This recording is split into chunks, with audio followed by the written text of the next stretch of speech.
Assalamualaikum warahmatullahi wabarakatuh. Alhamdulillah kita bisa melanjutkan kembali pembacaan kitab Fathul Qorib. Saat ini kita sudah sampai halaman 7 baris kedua ya. Fasal baru tentang hal-hal yang mewajibkan mandi. Baik, mari kita mulai dengan membaca basmalah. Bismillahirrahmanirrahim. Faslun utawi ikilah ana swiji fasal fi mujibil ghusli tentang hal yang mewajibkan mandi. Ya, apa saja nanti hal-hal yang mewajibkan mandi. Ya. Fal ghuslu mangko utawi lafadz ghusl, kata ghusl lugatan ing dalam makna bahasa iku sayalanul ma'i ya, mengalirkan air ala syai'i ing atase swiji-wiji mutlakon secara mutlak, hal mutlak. Jadi ghusl, kata ghusl dalam arti bahasa secara etimologi adalah mengalirkan air pada sesuatu secara mutlak. Ya, pokoknya mana-mana mengalirkan air itu dikatakan dengan ghusl. Wa syar'anan ing dalam makna syara' iku sayalanuhu mengalirkannya air ala jami'il badani ing atase seluruh badan biniyatin makhsusatin kelawan niat makhsusatin kang tertentu. Sedangkan menurut makna terminologi secara istilah syara', mandi adalah mengalirkan air kepada seluruh tubuh dengan niat tertentu ya, tentu dengan niat mandi. Dalam konteks ini ya, niatnya niat mandi menghilangkan hadas besar. Walladzi lan utawi perkara yujibu kang majibaken apa alladzi al-ghusla ing adus iku sittatu asya'a 6 pira-pira perkara. Nah, di sini disebutkan bahwa hal-hal yang mewajibkan mandi itu ada 6 perkara. Alias sebab-sebabnya hadas besar ya, yang mana hadas besar itu mewajibkan mandi itu ada 6 perkara. Dari 6 perkara ini salah satu ya, rupanya 3 perkara ada saking sitah ya. Iku tashtariku bersekutu atau berkumpul ya, atau berlaku secara bersama-sama fiha ing dalem salasah ya, sekutonan atau berkumpul sapa ar-rijalu golongan laki-laki wan nisa'u dan golongan perempuan. Jadi di antara 6 hal ini ada 3 perkara yang berlaku ya, baik bagi laki-laki maupun perempuan. Ya. Apa saja 3 hal ini yang berlaku baik bagi laki-laki maupun perempuan? Wahia lan utawi rupane salasa iku iltiqaul khitanaini, bertemunya 2 khitan. Apa yang dimaksud dengan bertemu 2 khitan? Wa yu'abbaru lan den nyatakan atau yang den maksudkan an hadzal iltiqai saking ikilah lafadz iltiqa ya. Yang dimaksud dengan iltiqaul khitan itu apa?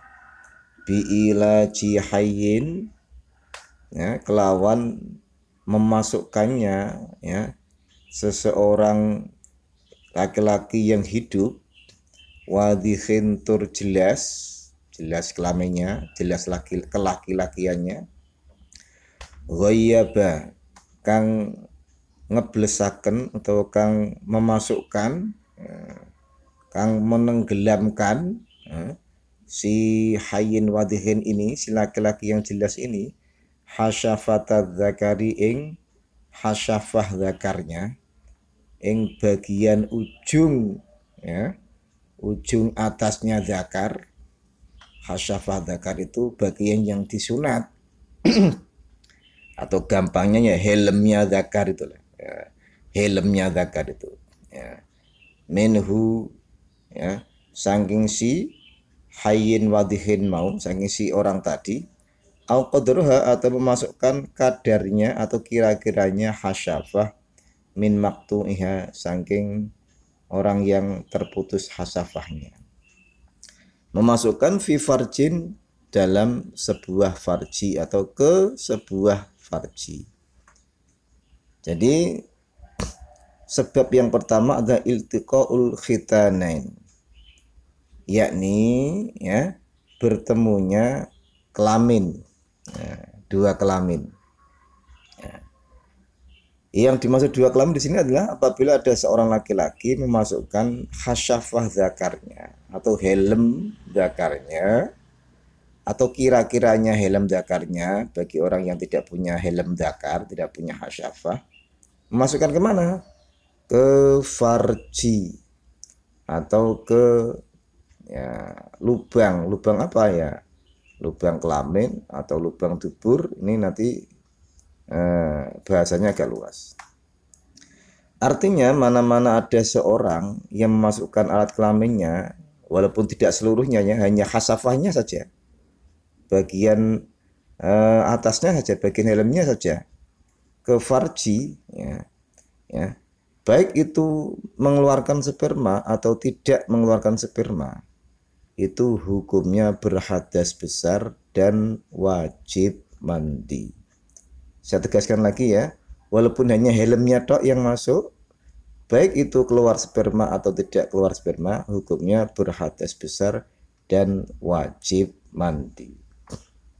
Ya, berarti kalau tidak sampai masuk khasafahnya, ya, berarti tidak termasuk hadas besar. Nanti itu dilihat dari mengeluarkan sperma atau tidak. Kalau tidak, ya berarti tidak wajib mandi. Itu kalau memang tidak masuk. Ya.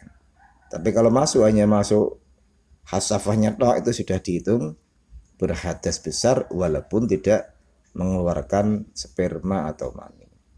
Memasukkan kemana? Ke farjin. Ke farjin itu sangat luas mananya. Ya. Baik berlaku farjinya manusia atau farjinya binatang. Jadi kalau ada seorang laki-laki dia memasukkan alat kelaminnya walaupun hanya khasafahnya ke kelaminnya binatang, menyetubui sapi, menyetubui kambing, menyetubui ayam, ini orang mungkin dia punya kelainan seksual ya, itu hukumnya sama, hukumnya berhadas besar dan wajib mandi walaupun tidak keluar sperma karena dia sudah termasuk iltiqaul khitanan. Atau mungkin yang dimasuki itu bukan alat kelamin tapi dubur. Orang yang menjima ya istrinya misalkan melalui duburnya, itu juga berhadas besar, wajib mandi. Ya. Orang yang menjima atau menyetubui binatang melalui duburnya, itu juga wajib mandi walaupun tidak berhadas, walaupun tidak keluar sperma. Jadi farj itu mana-mana lubang ya, mana-mana lubang ya, baik binatang maupun manusia. Cuma ini memang ada penjelasan yang rinci bagaimana jika ada seorang laki-laki memasukkan alat kelaminnya secara oral seks. Apa itu oral seks itu? Memasukkan alat kelaminnya ke mulut istrinya, maksudnya bukan mulut orang lain. Saya tidak membahas tentang dosanya ya, saya hanya membahas tentang apakah wajib mandi atau tidak. Kalau memasukkannya ke mulut atau disebut dengan oral seks ya, itu kalau dalam penjelasan kitab-kitab Syafi'iyah, antara lain dalam kitab ya Majmu' fi Syarhil Muhadzab yang ditulis oleh Imam Syarafuddin Imam Muhyiddin Ibni Syaraf An-Nawawi, itu tidak menyebabkan hadas besar alias tidak diwajibkan mandi kecuali bila dia mengeluarkan sperma atau mani ya. Jadi kewajiban mandinya bukan karena oral seksnya tapi karena mengeluarkan spermanya. Wa yasiru lan dadi sapa al adamiyu si manusia atau si orang sifate adami al mulaju fihi yang disetubui atau yang dimasuki dadi iku junuban berhadas besar atau junub bi'ila jima karena kemasukan sesuatu kira kang dijelaskan atau yang dituturkan apa sima. Dalam hukum hadas besar ini berlaku bagi yang memasukkan kelamin atau si pelaku aktif maupun yang dimasuki kelamin alias pelaku pasif, walaupun tanpa adanya kesadaran atau tanpa adanya kesengajaan. Misal ada seorang wanita dalam keadaan tidak sadarkan diri, dia disetubui, maka hukumnya wanita itu tetap dia berhukum hadas besar atau junub dan wajib mandi. Ya. Atau mungkin ada wanita dia disetubui oleh binatang, dia juga berhadas besar wajib mandi karena hukumnya kemasukan sesuatu. Ya. Atau mungkin si wanita itu melakukan masturbasi, dia memasukkan sesuatu yang berupa alat seksual, berupa alat seksual yang menyerupai alat kelamin itu toh, itu juga hukumnya ya mulajufih, dia ya kemasukan sesuatu, maka dia hukumnya junub wajib mandi walaupun tidak mengeluarkan sperma. Lah adapun dalam hal kasus-kasus medis seperti seorang wanita yang kemasukan jari-jari atau kemasukan alat praktek kesehatan karena dia sedang dilakukan pemasangan alat kontrasepsi atau pengobatan alat vital, ya, itu tidak termasuk junub alias tidak wajib mandi untuk menghilangkan hadas besar.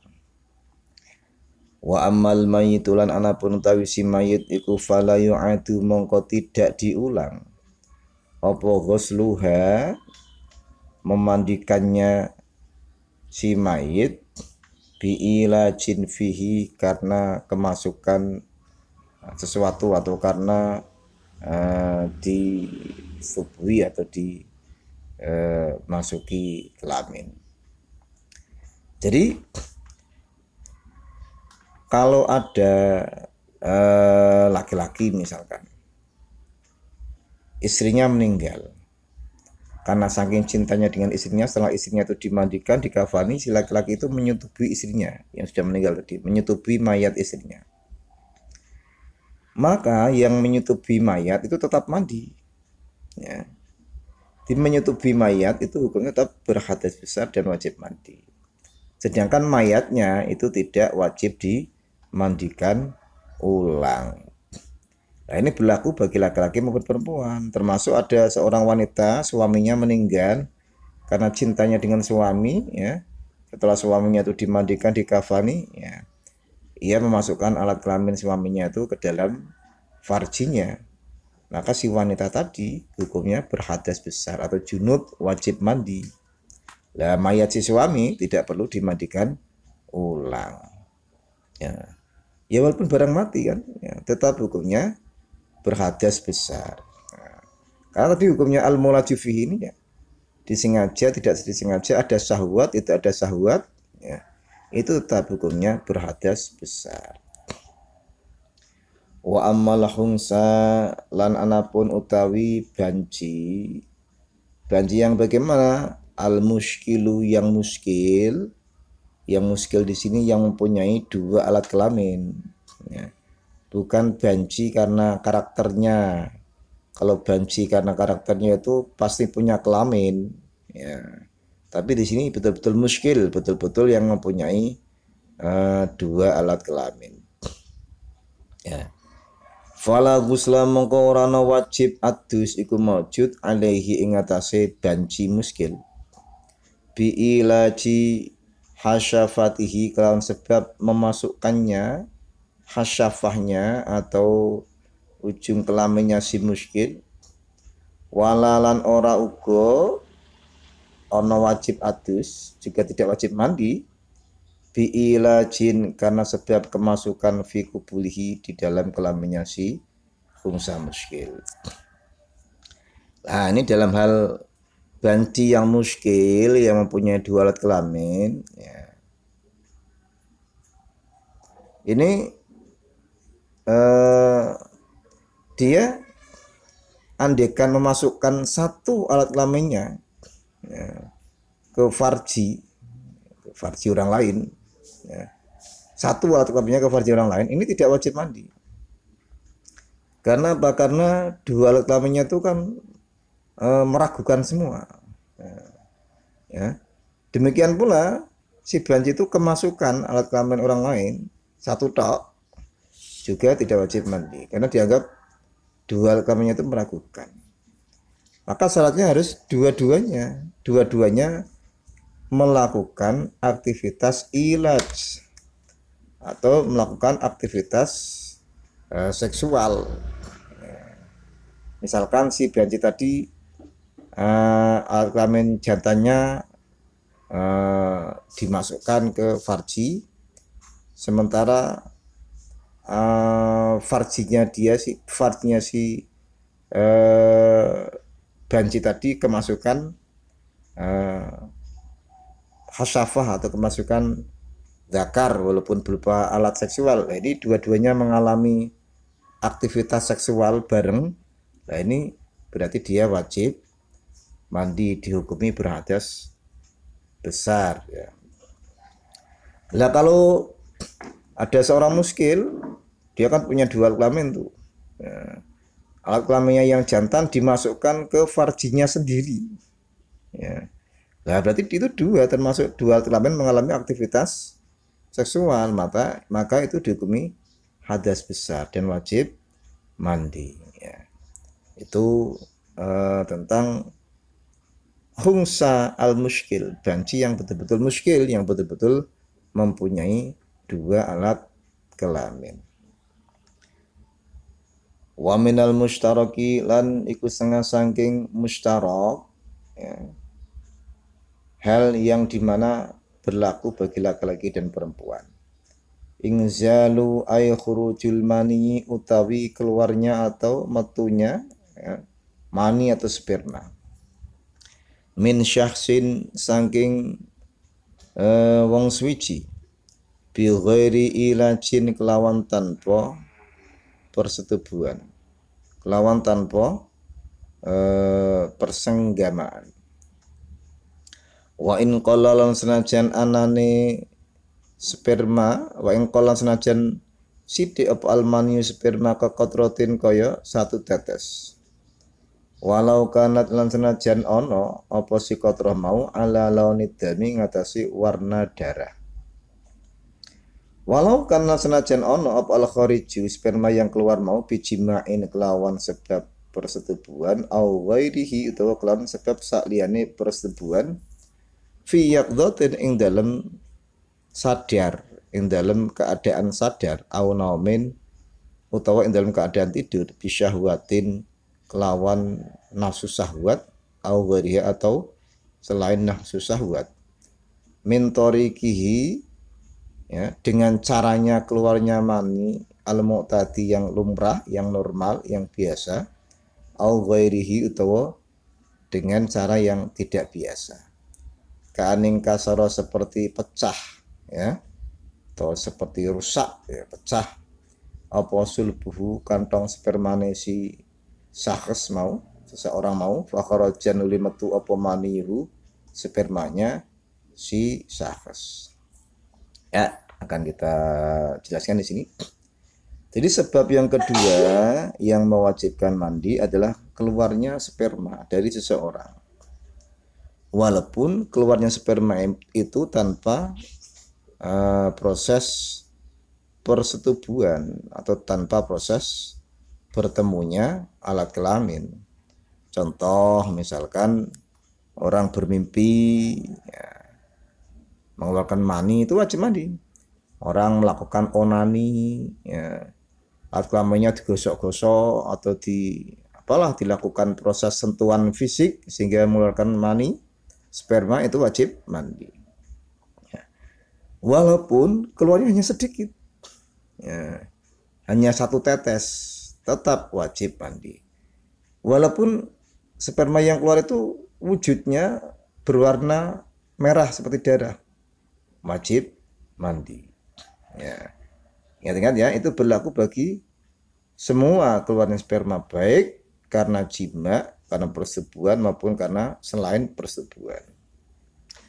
Dan berlaku pula baik dalam keadaan sadar ataupun dalam keadaan tidur. Dalam keadaan sadar, contohnya onani, masturbasi bagi perempuan melakukan masturbasi sampai melakukan sperma, nah, itu juga wajib mandi dalam keadaan sadar kan dia. Onomen atau dalam keadaan tidur, seperti bermimpi, keluar mani, keluar sperma. Ya. Wajib mandi karena keluar sperma ini juga berlaku juga baik mengeluarkannya itu karena syahwat atau bukan karena syahwat, karena dorongan nafsu ataupun bukan karena dorongan nafsu. Ya. Baik dengan cara yang wajar ataupun dengan cara yang tidak wajar. Nah, cara yang tidak wajar contohnya apa? Contohnya seperti memang kantong spermanya itu sudah pecah, jadi netes terus ya. Nah, ada nafsu nggak ada nafsu netes, sudah jebol gitu ya.